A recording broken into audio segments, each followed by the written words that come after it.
Hey, what's going on, guys? Josh right here, back again with another video on Let's Talk Sports. And today we are finally doing my ranking of the National League Cy Young Award winners in the last 30 years, worst to best. Yes, for those of you who did not watch the last video, I did a little PowerPoint presentation similar to this, where I ranked the American League Cy Young Award winners worst to best based off of wins above replacement or WAR, and we're doing the same thing, but with the National League. If you guys do enjoy the video, make sure to leave a like, subscribe, comment, all that great stuff. If you guys want me to do like other awards, like we could do the MVPs, we could do Rookie of the Years also. Just let me know in the comments below if you guys want to see that. And yeah, without wasting any of your guys' time, let's get right into the rankings. Starting things off is the 2003 Cy Young Award winner Eric Gagne, and I'm not gonna, rip on him too much since he is a reliever, or he was a reliever. When he won the Cy Young in 2003, 3.7 WAR, 2-3 record. He had a 1.20 ERA, 82.1 innings pitched, 137 strikeouts, and 55 saves. As far as I know, I think he's one of the last relief pitcher, from what I know of, who won the Cy Young, which is cool and everything. But however, he's dead last on this list. Number 29, we've got the 2021 Cy Young Award winner Corbin Burnes with the Milwaukee Brewers. Corbin Burnes put up a 5.3 WAR in 2021. He was 11-5, 2.43 ERA, 167 innings pitched, and he had 234 strikeouts. Again, it's not that I'm not saying Corbin Burnes' Cy Young season was not fun to watch or anything, because trust me, it was. It's just based on WAR. It just was not the best, but it was still a fun season to watch for sure. 28, Roger Clemens with the Houston Astros. Gotta love. Hopefully, you guys like that I'm using like the old logos and stuff from when these guys were playing. I thought that it'd be kind of cool. You'll see that throughout this video. But yeah, Roger Clemens, 2004, is number 28. He had the best Cy Young season in the American League. His National League Cy Young, however, the one Cy Young he won in the National League is kind of towards the bottom. 5.4 WAR, 18-4 record, 2.98 ERA, 214 innings, and he had 218 strikeouts. Still a good season though for the Rocket, just not like his 1997 and 1998 Cy Youngs. Coming into number 27, we got the knuckleballer R.A. Dickey, who won the Cy Young in 2012.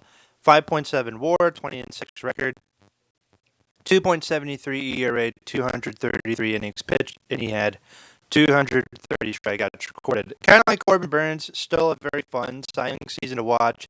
R.A. Dickey's 2012 season was, again, just a fun season to watch. And that's really all I got to say on that.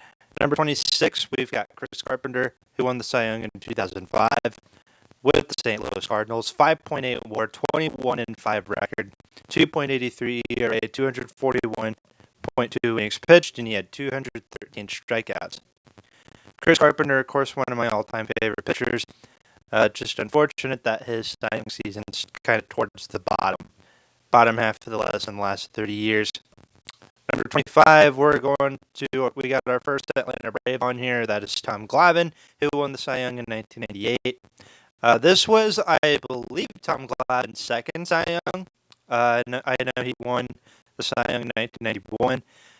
And yeah, I'm trying to think. Yeah, I think this was his second Cy Young. But Tom Glavine, 6.1 WAR, 20-6 record, 2.47 ERA, 229.1 innings pitched, and he had 157 strikeouts on a Braves team that would go on to the playoffs. Of course, beat the Cubs in the division series, lose to the Padres in the NLCS.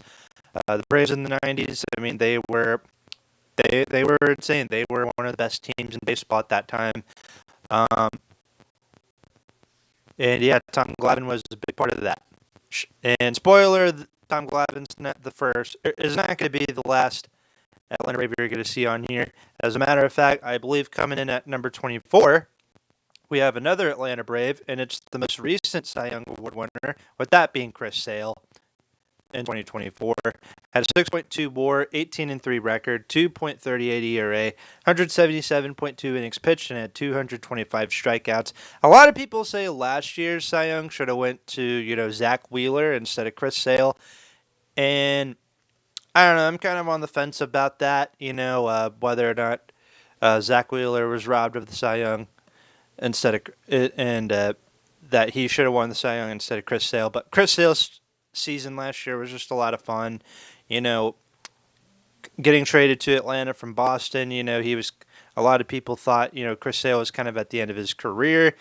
I mean, he is at the end of his career, but people thought that, he just wasn't going to go back to the Chris Sale that he was with the White Sox in his early days with Boston. And the dude was just lights out last year. He was just an insanely good pitcher to watch. He's probably the only reason why the Atlanta Braves made the playoffs last year. Unfortunately, though, the Braves have been kind of struggling this year, which is unfortunate, but it is what it is, I guess. At number 23, we've got Chris Sale's teammate on the White Sox for a while. That was Jake Peavy, who won the Cy Young with Padres in 2007. 6.2 WAR, 19-6 record, 2.54 ERA, 223 innings pitched, and he had 240 strikeouts. Impressive season, but it's not the best Cy Young season in the last 20 years. 30 years, excuse me. At number 22, Max Scherzer in 2016 with Nationals, 6.3 WAR, 20-7 record, 2.96 ERA, 228 innings pitched, and he had 284 strikeouts. I apologize. I don't want this video to be super long, so we're just kind of reading off the stats and everything. Number 21, 2023 Cy Young Award winner Blake Snell, 6.5 WAR, 14-9 record, 2.25 ERA, 180 innings pitched, and he had 234 strikeouts. Number 20, we've got Clayton Kershaw's first Cy Young Award season, 2011. He had a 6.8 WAR in 2011, 21-5 record, 2.28 ERA, 233 innings pitched, 248 strikeouts. It might have been the worst Cy Young season for Clayton Kershaw, but it's still pretty darn good. I mean, all these Cy Young seasons are pretty good. Like, if you ask me, like they're great for these pitchers. Anyway, number 19, we've got Brandon Webb with the Arizona Diamondbacks in 2006. 7.0 WAR, 16-8 record, 3.10 ERA, 235 innings, and 178 strikeouts. This is the first 7.0 WAR season that we got on here. Brandon Webb happens to be the first. Dude, he was super insane with the Diamondbacks in the mid-2000s. Very unfortunate that his career ended up get cut short. I'm pretty sure there's a few YouTube videos out there that talk about Brandon Webb. Number 18, we've got Jacob deGrom in 2019, 7.2 WAR, 11-8 record, 2.43 ERA, 204 innings pitched, and 255 strikeouts with the New York Mets. Gotta love to see that. Jacob deGrom, one of my all-time favorite Cy Young Award seasons or winners. His other Cy Young season is actually towards the top of the list, which is cool. Number 17, Max Scherzer. His 2017 season, 7.2 WAR, 16-6 record, 2.51 ERA, 200 innings pitched, 268 strikeouts. Again, on a really good Nationals team. Number 16, give me Tim Lincecum's 2009 season, 7.4 WAR, 15-7 record, 2.48 ERA, 225 innings pitched, and he had 261 strikeouts.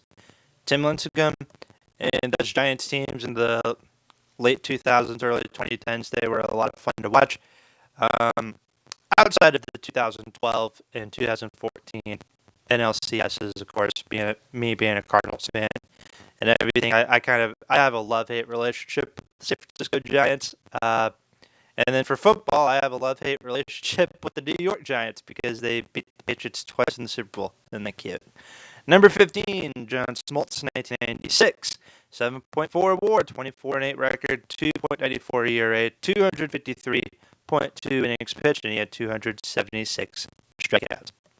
And also, just look at that face. Like, just imagine. Like, I kind of always wondered, like, what hitters are thinking of whatever they're facing these top-notch pitchers like John Smoltz, Randy Johnson, who you'll see on here later. Greg Maddux, Tom Glavine, Roger Clemens, Pedro Martinez, all those guys. It's just interesting to think about. Number 14, we got Clayton Kershaw's 2014 season. 7.7 WAR, 21-3 record, 1.77 ERA, 198 innings pitched, and 239 strikeouts recorded. Very impressive season. I know his playoff stats in 2014 weren't exactly the best, but it is what it is. Number 13, we've got Tim Lincecum's 2008 season. 7.8 WAR, 18-5 record, 2.62 ERA, 227 innings pitched, and he had 265 strikeouts. Number 12, I'm surprised Sandy Alcantara is this high on the list. Here he is with his 2022 season, 8.0 WAR, 14-9 record, 2.28 ERA, 228 innings pitched, and 207 strikeouts. And with the trade deadline coming up, I've been seeing a lot of rumors that the Marlins might trade him. The season he's having, good luck, I guess. Number 11, we've got Clayton Kershaw's 2013 season. I believe this is the last Clayton Kershaw Cy Young that we're going to see on here. Kershaw, 8.1 WAR, 16-9 record, 1.83 ERA. I got to change that. Hold on a second. There we go.